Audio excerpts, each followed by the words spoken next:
पिछले क्लास में हम जो थर्ड चैप्टर है ना, क्या था? Pair of linear equation in two variables, Hindi में जिसको बोलते हैं दो चर वाले रैखिक समीकरण के युग्म। इसका इंट्रो देखा था हमने, देखा था। अब इसमें हम देखेंगे कि अगर दो इक्वेशन गिवन हो तो उसको हम ग्राफिकल मेथड से सॉल्व कैसे करते हैं। क्या देखेंगे? ग्राफिकल मेथड से सॉल्व कैसे करते हैं। तो देखो इसमें है, पहले फर्स्ट एक्सरसाइज देख ले। क्या फर्स्ट एक्सरसाइज क्या है? फर्स्ट एक्सरसाइज पुराने वाले में डिलीटेड है, नए वाले में डिलीटेड है क्या? तुम्हारे में कौन सा है, दिखाना।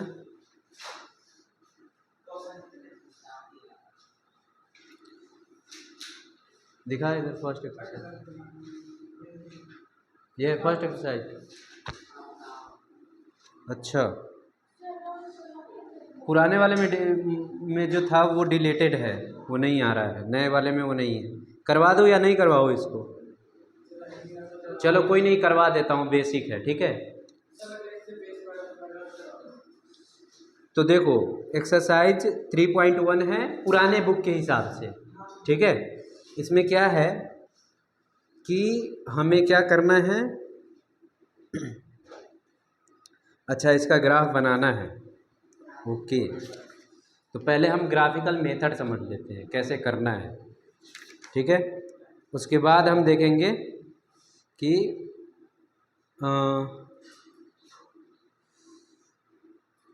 कैसे सॉल्व करते हैं इसको। तो देखो कोई भी दो इक्वेशन ले लो, मान लो 3x माइनस 2x इक्वल में 1 है, ठीक है। 4x प्लस 3x इक्वल में 3x इक्वल में 7 है। अब इसको हमें ग्राफिकल मेथड से सॉल्व करना है। तो कैसे करेंगे देखो ध्यान से। देखो दो इक्वेशन है इसमें, तो पेयर तो होना ही चाहिए, क्योंकि पेयर नहीं रहेगा, ठीक है, तो सॉल्व ही नहीं होगा। पेयर होना ही चाहिए। अब यहाँ, अच्छा अरे यार ये y आएगा ना, यहाँ पे y, यहाँ पे भी y है, ठीक है। अब देखो लीनियर इक्वेशन है ये, क्यों है? क्योंकि हाईएस्ट पावर वेरिएबल का क्या है? 1 है, तो लीनियर इक्वेशन है। वेरिएबल कितना है? दो वेरिएबल है। तो देखो लीनियर इक्वेशन इनटू वेरिएबल है ना। अब दो है ऐसा ही इक्वेशन, तो इसलिए पेयर हो गया, ठीक है। तो अब देखो इसको हम सॉल्व कैसे करते हैं ग्राफिकली। तो सबसे पहले हम फर्स्ट जो इक्वेशन है इसका सॉल्यूशन निकालेंगे। दो सॉल्यूशन क्या निकालेंगे? इसका दो हल निकालेंगे। तो इसको इक्वेशन 1 हम नाम दे देते हैं और इसको 2, ठीक है। अब लिखेंगे 4 इक्वेशन 1, समीकरण 1 के लिए। क्या हिंदी में लिखेंगे? समीकरण 1 के लिए, ठीक है। हिंदी वाले मतलब अपना हिंदी वाला लिखना। अब देखो कैसे निकालते हैं इसका दो सॉल्यूशन, आराम से देखो। 3x माइनस 2y इक्वल में 1 है, तो यहाँ से कर लो, क्या कर लो तुम, किसी एक का वैल्यू निकाल लो, या तो x का निकालो या y के निकाल लो। कैसे निकालेंगे देखो ध्यान से। हम x का निकालते हैं वैल्यू, तो x का निकालोगे तो 2y जो है ये इधर आ जाएगा प्लस में, माइनस में तो इधर प्लस में, तो 3x equals to 1 plus 2y हो जाएगा, ठीक है। और अब देखो x का वैल्यू निकालना है हमें, तो 3 इसके साथ है, 3x के साथ मल्टीप्लाई में है ना। 3x का मतलब है 3 इंटू एक्स, कभी भी ऐसा ही होता है। तो 3 मल्टीप्लाई में इधर जाएगा तो डिवाइड में होगा। तो x इक्वल्स टू हो जाएगा 1 प्लस 2y अपॉन में 3 हो जाएगा। अब देखो यहाँ से तुम कुछ भी वैल्यू पुट करोगे ना, यहाँ से अगर कुछ भी वैल्यू पुट करोगे तो y का कुछ भी पुट करोगे तो x का वैल्यू निकल जाएगा।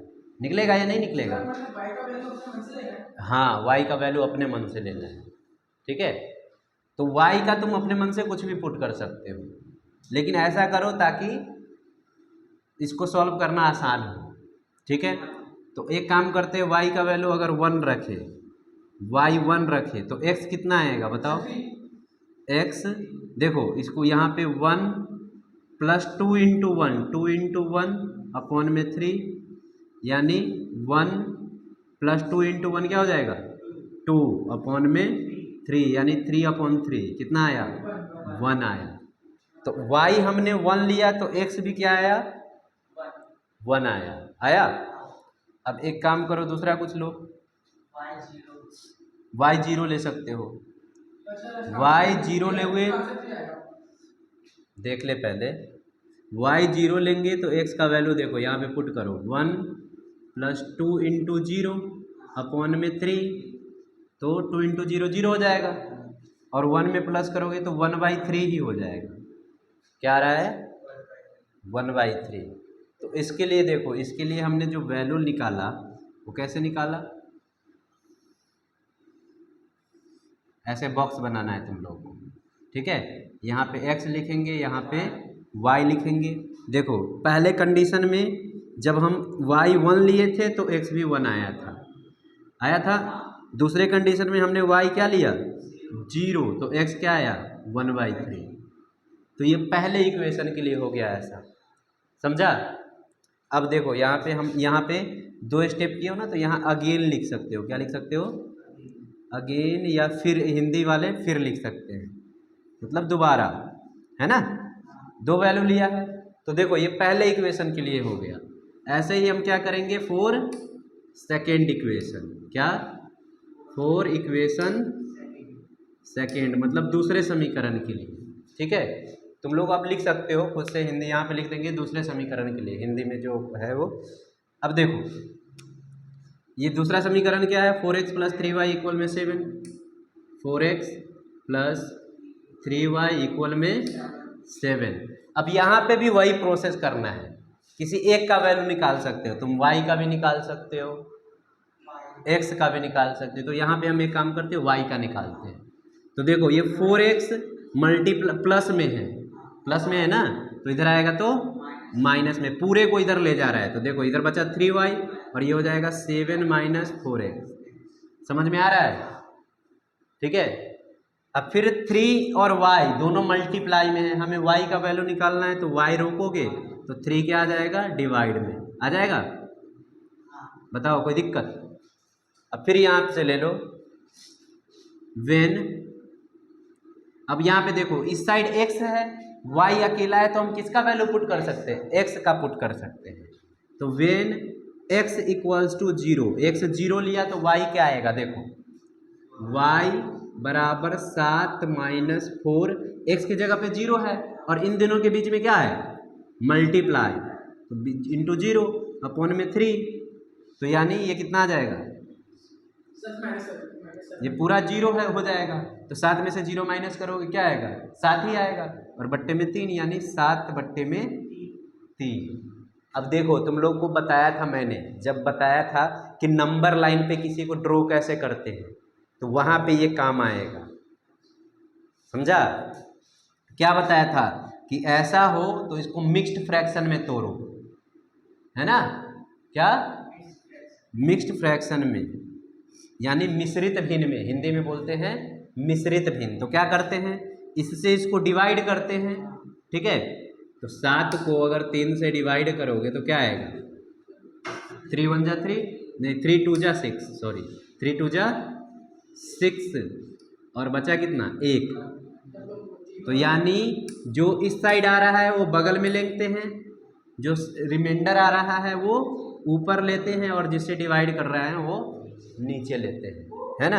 अब देखो इसमें ऐसा क्यों नहीं किया हमने, इसमें भी फ्रैक्शन था, इसमें क्यों नहीं किया, क्योंकि ऊपर वाला छोटा था और नीचे वाला बड़ा है, और इसमें क्या था ऊपर वाला बड़ा है और नीचे वाला छोटा है। तो जहाँ ऊपर वाला बड़ा हो और नीचे वाला छोटा हो तो उसको मिक्स्ड फ्रैक्शन में तोड़ देंगे। क्यों किया है पता है, ये क्यों किया है ऐसा, ताकि इसको ग्राफ पर हमें रिप्रेजेंट करना है, ठीक है। अब देखो 1/, अभी तो बोला कि इसमें ऊपर वाला छोटा है, इसमें ये नीचे वाला बड़ा है, इसमें क्या था ऊपर वाला बड़ा था नीचे वाला छोटा था, तो अगर ऊपर वाला छोटा रहेगा और नीचे वाला बड़ा रहेगा तो मिक्स्ड फ्रैक्शन में तोड़ ही नहीं सकता, समझा। अब देखो x 0 लिया तो y कितना आया, ये आया, ठीक है। और फिर x अब क्या ले सकते हैं, अगेन ये दिख रहा है रे नीचे का,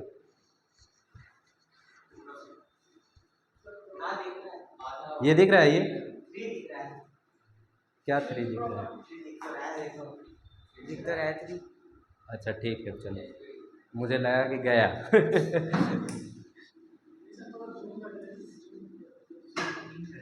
अगेन।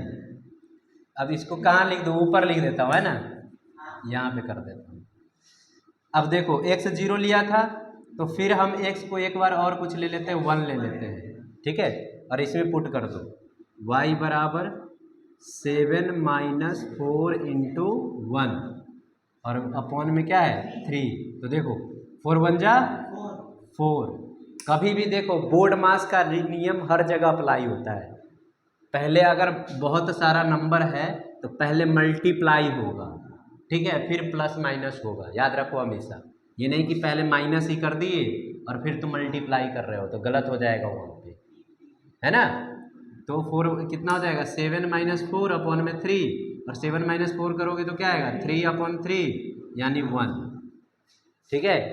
तो अब इसके लिए देखोगे बॉक्स बनाए तो क्या बना,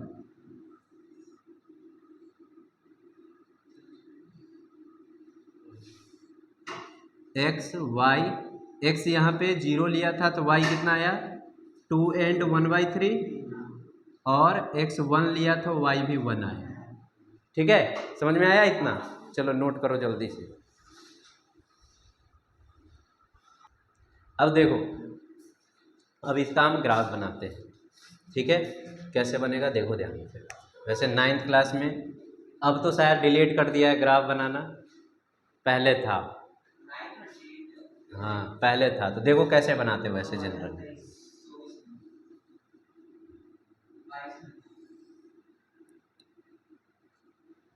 वैसे ये किस में बनता है, जो ग्राफ पेपर नहीं आता है उसमें बनता है, ठीक है। देखो ये तुम लोगों को पता है कि ओरिजिन होता है मूल बिंदु, इसका क्या होता है 0 0 होता है, यहाँ पे ये x होता है, ये x डैश होता है, ये y होता है और ये y डैश होता है ना। इधर x पॉजिटिव, इधर y पॉजिटिव, इधर x नेगेटिव, इधर y नेगेटिव। तो देखो हमें काम इसमें सारा पॉजिटिव ही है ना, सारा पॉजिटिव, तो सिर्फ हमें इसका काम है, तो इसलिए इसी का नंबर मैं दूंगा सिर्फ। तो देखो 1 2 3 4 5, और इसका देखो 1 2 3 4 5। अब देखो एक चीज़ याद रखना तुम लोग, जब भी ग्राफ बनाओगे तो इसके बीच का जो गैप का लेंथ होगा वो हमेशा इक्वल होगा, ठीक है। मतलब जितना गैप इसमें है उतना ही गैप इसमें होगा, उतना ही गैप इसमें होगा, उतना ही गैप इसमें होगा, ठीक है। और एक एक यूनिट होता है ना, वैसे इस जितना गैप इसमें है उतना ही गैप इसमें भी होगा, इसमें भी होगा, इसमें भी होगा। अब देखो ये पहला जो ये किस इक्वेशन के लिए है, फर्स्ट इक्वेशन के लिए है, ये फर्स्ट इक्वेशन के लिए है और ये सेकेंड इक्वेशन के लिए। तो हम पहले फर्स्ट इक्वेशन का ग्राफ बनाते हैं, ठीक है। पहला वाला देखो x 1 था तो y भी 1 था, तो x 1 कहाँ पे है, ये है x 1, y 1 कहाँ पे है, ये है y 1, यानी ये दोनों को हम अगर मिलाएंगे तो कहाँ पे मिलेगा, यहाँ पे। ये क्या बता रहा है 1,1, ये बता रहा है, बता रहा है। अब दूसरा देखो y 0 है तो y 0 कहाँ होता है, पूरे इस पे, पूरे x एक्सिस पे y 0 होता है, और x 1/3 है। अब देखो ध्यान से, इसके बगल में कुछ है क्या, नहीं है। तुम लोगों को सिखाया था ना कैसे करते हैं, इसके बगल में कुछ नहीं है, ऊपर वाला छोटा है नीचे वाला बड़ा है, ठीक है। अगर ऊपर वाला बड़ा रहे नीचे वाला छोटा रहे तो मिक्स्ड फ्रैक्शन में तोड़ देना है, ठीक है, तब आसानी से ग्राफ पर दिखा दोगे। और ध्यान से समझो कैसे दिखा रहा हूँ मैं। तो ये 1/3 है, नीचे कितना है 3। देखो इसके बगल में कुछ नहीं है यानी हम 0 समझेंगे इसको, कितना समझेंगे तो ये जस्ट 0 और 1 के बीच में आएगा। ये जो x होगा वो 0 और 1 के बीच में आएगा, ठीक है, ये इसके बीच में आएगा। तो तुम लोग को बताया था कि नीचे जितना नंबर होता है, क्या होता है, तो उतने पार्ट में हम इसको बांट देते हैं, बताया था ना। 0 और 1 के बीच में आए तो 0 और 1 के बीच में 3 पार्ट हम बना देंगे, नीचे 3 है तो 3 पार्ट बना देंगे। देखो 1 2 और ये तीसरा 1 पे आएगा, है ना। देखो 3 पार्ट में बट गया, एक पार्ट ये है, 2 पार्ट है और तीसरा पार्ट ये है, समझ गया। अब ऊपर कितना है, ऊपर 1 है, ऊपर 1 है, तो ऊपर 1 है तो पहला पार्ट देखो यहाँ से काउंट करोगे 0 1, यही वाला हमें ले लेना है। यानी ये दिखा रहा है x का कौन सा वैल्यू, 1/3, समझा। कितना दिखा रहा है, 1/3 और कॉमा 0, है ना। अगर एक y का भी यहाँ ले तो 0 भी दिखा रहा है, समझ में आया रे। अब देखो 2 पॉइंट हमें मिल चुका है, एक ये पॉइंट और एक ये पॉइंट, और 2 पॉइंट मिल गया तो हम आसानी से ग्राफ खींच सकते हैं, समझा। 2 पॉइंट मिल गया तो क्या कर सकते हैं, आसानी से ग्राफ खींच सकते हैं। तो देखो ऐसे दोनों पॉइंट को स्केल रखेंगे और ऐसे मिला देंगे। अब ये जो लाइन बना, ये लाइन किसको रिप्रेजेंट कर रहा है पता है, ये लाइन रिप्रेजेंट करता है इस इक्वेशन को, समीकरण को, यानी 3x माइनस 2y को इक्वल में 1। तो याद रखना कोई भी इक्वेशन हो हमेशा एक लाइन को रिप्रेजेंट करता है, समझा। आगे तुम अगर हायर क्लास में पढ़ोगे तो उसमें पढ़ोगे अलग अलग ग्राफ, सबका ग्राफ होता है, ठीक है। x² का ग्राफ होता है, साइन थीटा का ग्राफ होता है, कॉस थीटा का ग्राफ होता है, ठीक है। तो वो हायर क्लास में है, यहाँ पे यूज नहीं है। तो ये समझ गया। अब ऐसे ही देखो ये 2 पॉइंट है, x 0 है और y कितना है, 2 and 1/3, क्या क्या है, 0, 2 and 1/3। देखो 9th क्लास का काम आ रहा है, यहाँ पे आ रहा है ना। अब देखो x 0 है तो ये y एक्सिस पे कहीं भी हो सकता है, ठीक है। तो y एक्सिस पे कहाँ लेंगे, जहाँ पे y है 2 and 1/3। तो देखो बगल में 2 है, तो बगल में 2 है तो हम 2 तक पहुँच जाएंगे, और ये जो वैल्यू होगा वो 2 और 3 के बीच में होगा, है ना।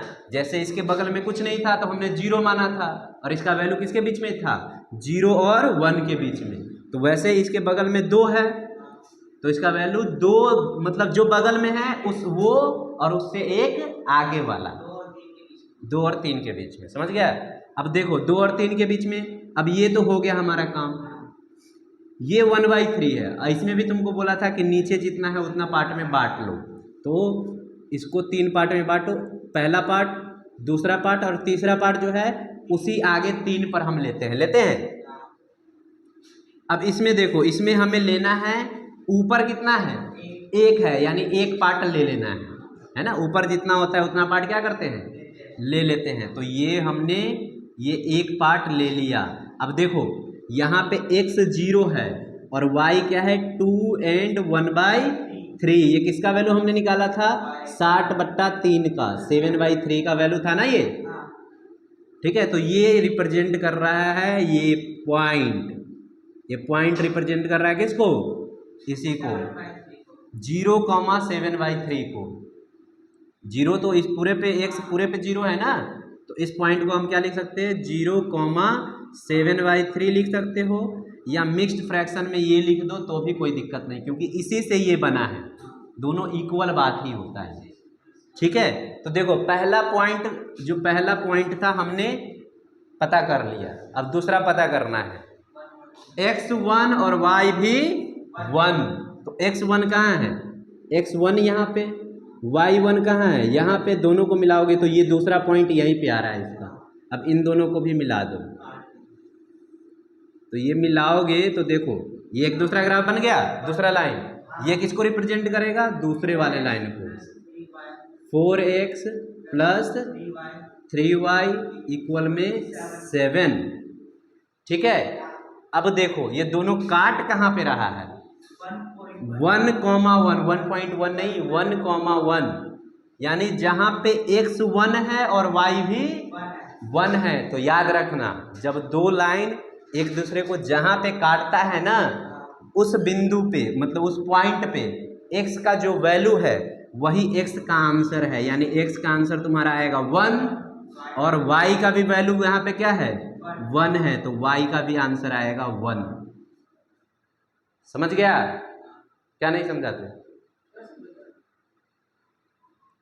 तो समझ में आया, x का आया 1 और y का भी आया। अब एक चीज देखोगे, रुक जा, ध्यान दे, एक चीज देखोगे कि आंसर हमारा सही है या नहीं, तो हम चेक कर सकते हैं। कैसे चेक करेंगे? इस दोनों का वैल्यू इस इक्वेशन में पुट करो, ठीक है। तो देखो x का वैल्यू 1 पुट करोगे तो 3 इंटू 1 कितना हो गया 3, और y का वैल्यू भी 1 पुट करोगे तो 2 इंटू 1 कितना हो गया 2। तो ये 3 और ये 2, 3 में से 2 जाएगा, एक इधर है, समझा? यानी ये इस इक्वेशन को ये जो वैल्यू है वो सेटिस्फाई कर रहा है ना। अब इसमें भी चेक करो, इसमें भी वही आ जाएगा, इसको सॉल्व करके ये यही वाला आंसर आएगा। देखो x का वैल्यू 1 पुट करोगे तो 4 इंटू 1 4 हो गया, फिर y का वैल्यू 1 पुट करोगे तो 3 इंटू 1 3 हो गया, तो 4 प्लस 3 कितना होता है 7 है इस साइड, है ना।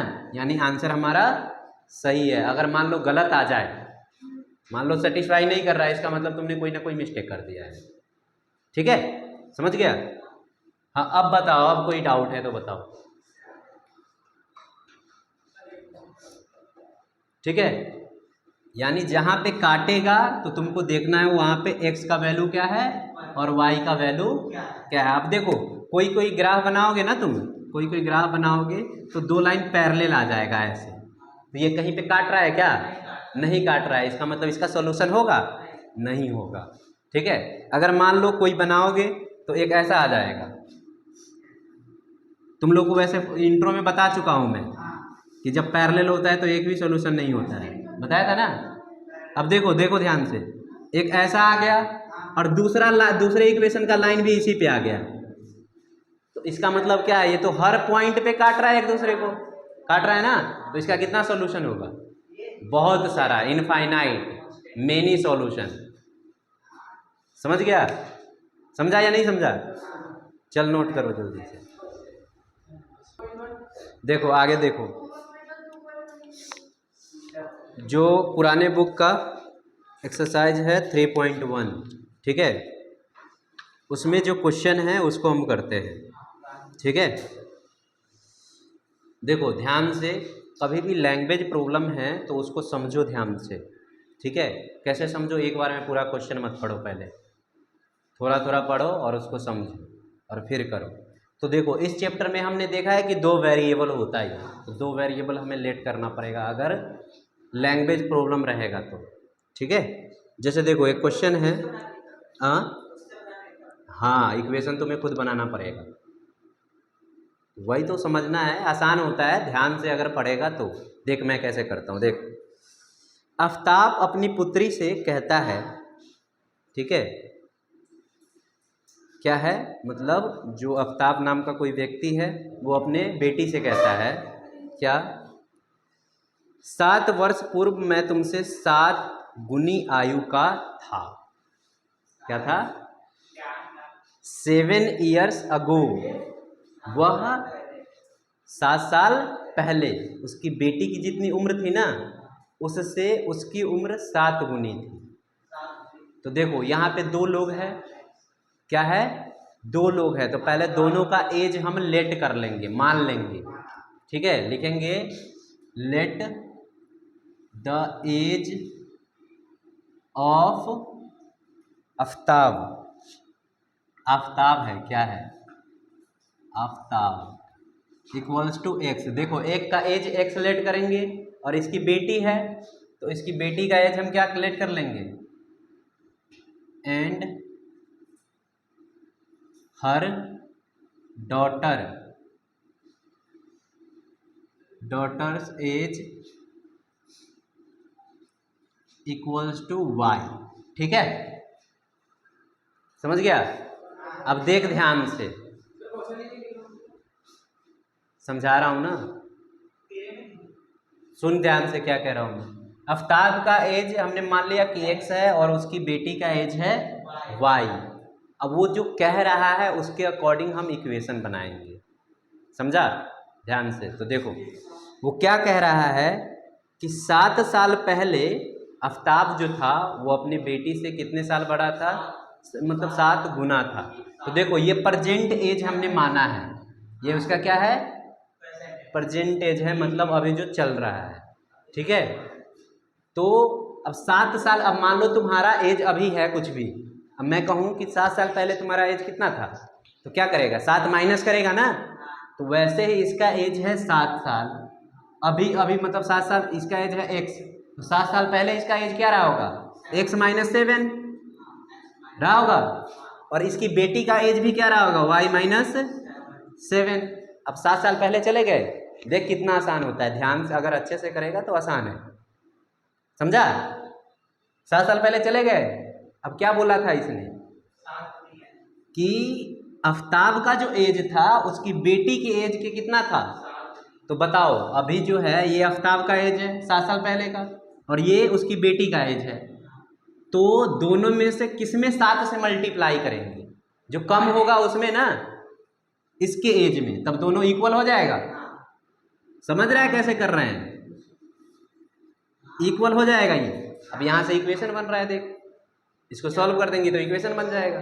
देख यहाँ ध्यान से, इसको सॉल्व करेगा तो x माइनस 7 7 मल्टीप्लाई में है तो दोनों में मल्टीप्लाई हो जाएगा ये, तो क्या हो जाएगा 7y और 7 7 जा 49 माइनस 49 हो जाएगा, हो जाएगा। अब देख ये 7y हम इस साइड ले आएंगे और 7 को उस साइड ले जाएंगे, है ना, तो क्या हो जाएगा बताओ, ये प्लस में है, 7y का साइन क्या है, प्लस में है, इधर आएगा तो माइनस में, x माइनस 7y, और ये 7 माइनस 7 प्लस में है, इधर जाए सॉरी माइनस में है, इधर जाएगा तो प्लस में, तो 49 के साथ प्लस में आ जाएगा।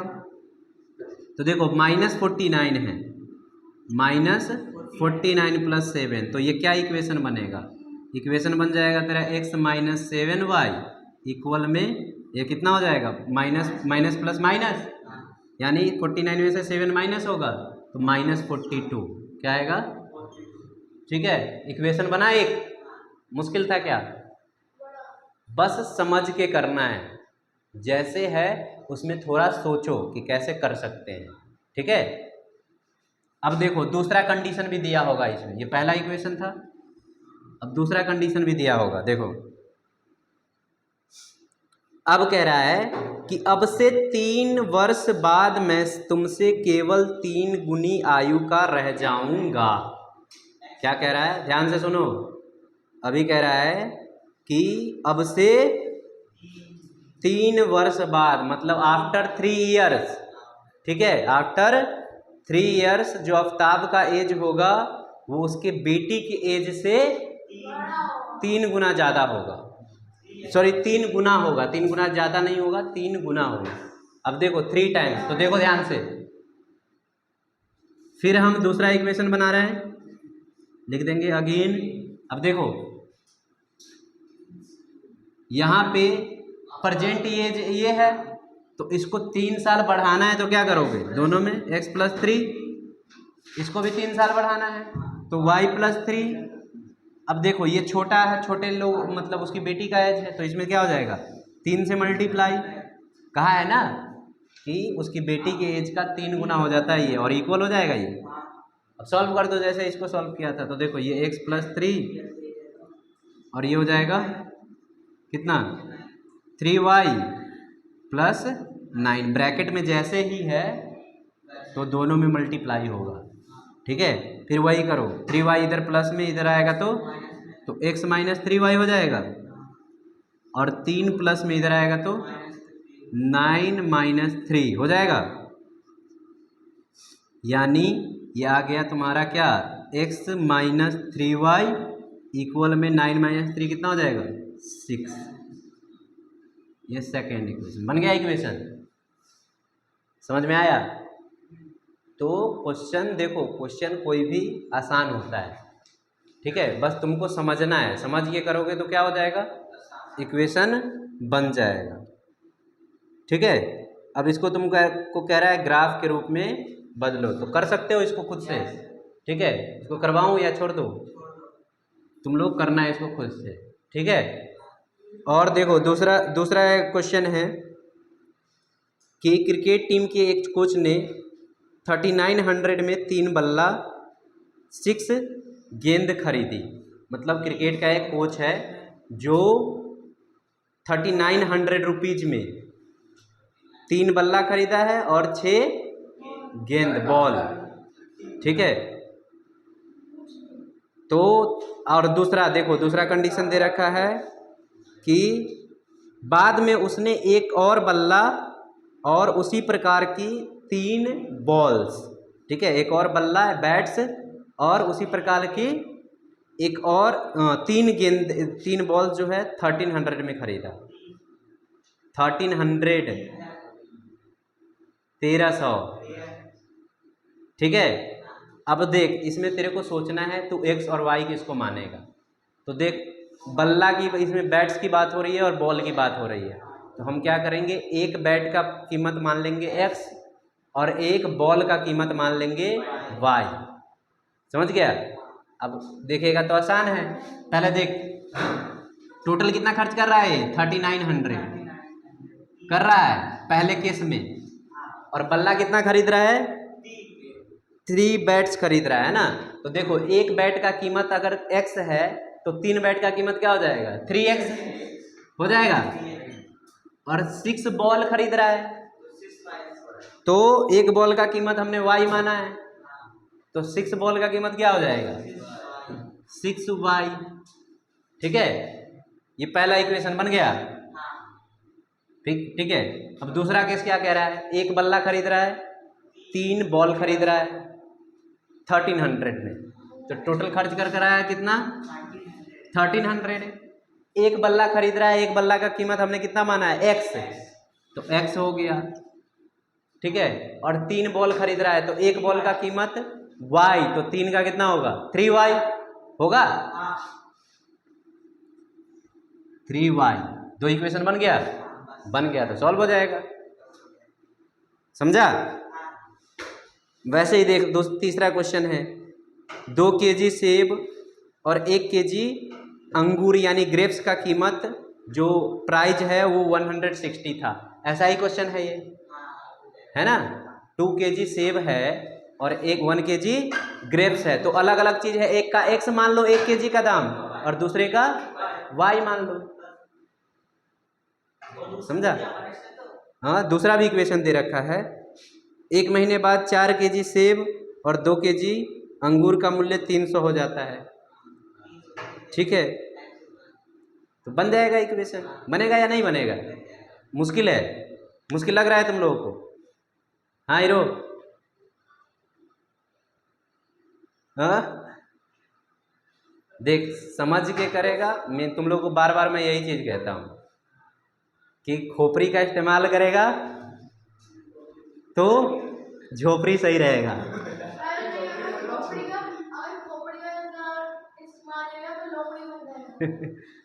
मतलब को अगर दिमाग का इस्तेमाल करेगा तो क्वेश्चन होगा, है ना। ये सोचेगा रटने की कोशिश करेगा मैथ तो कभी नहीं कर सकता है, ठीक है। अब तुम लोगों को खुद फर्क पता चल रहा होगा कि समझने से होता है या नहीं होता है, होता है ना। हाँ, तो इसलिए चलो ये करना तुम लोग।